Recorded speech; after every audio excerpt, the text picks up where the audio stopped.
stick. An elegant weapon, very difficult to master. What people don't understand is you have to have arms like Schwarzenegger if you want to draw a longbow. They're firing off 6 or 7 arrows in a minute. So it's the machine gun of its day. This arrow weighs 3 ounces, and when I loose it, it'll be doing 193 feet a second.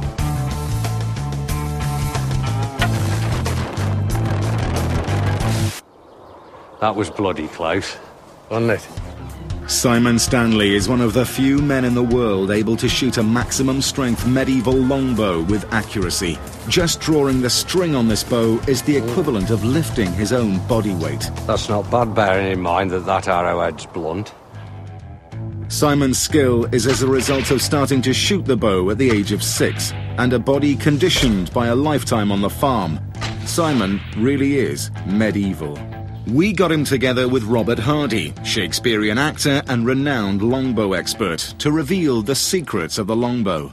In essence, it's simply a piece of timber chosen for its strength, its density, its bendability. And so the very best possible wood to make it from is yew wood. It is the perfect God-given spring. The sapwood resists tension, and the dead heartwood resists compression, and so you get a natural spring. We're going to shoot at that road sign down yonder. It's about 200 yards away.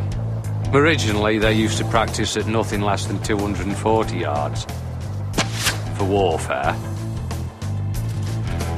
The obvious defence against the wooden spring was metal armour, and so the medieval period had its very own arms race. More powerful bows meant thicker armour, meant more powerful bows. At the height of its military use, the longbow arrow could kill a horse at 300 yards, and the right kind of arrowhead would go through a cuirass, a breastplate. The greatest ever challenged Simon, also a blacksmith, to make an authentic medieval armour-piercing arrowhead. Shot out of the right bow, it should be capable of shooting through reasonable quality armour of the time. Brave words, but how would the nifty nose cone perform under test conditions?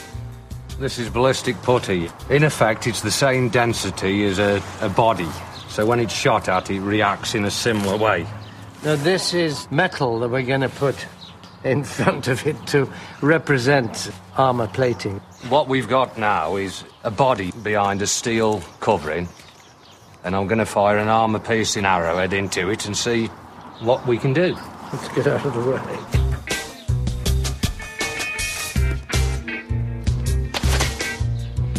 That's gone through. If they'd have been hit in the chest from this strike, they'd have been dead instantaneously or very shortly after being hit. You really wouldn't know what had hit you, the way it penetrated the armour of French knights who thought hitherto that they were invulnerable.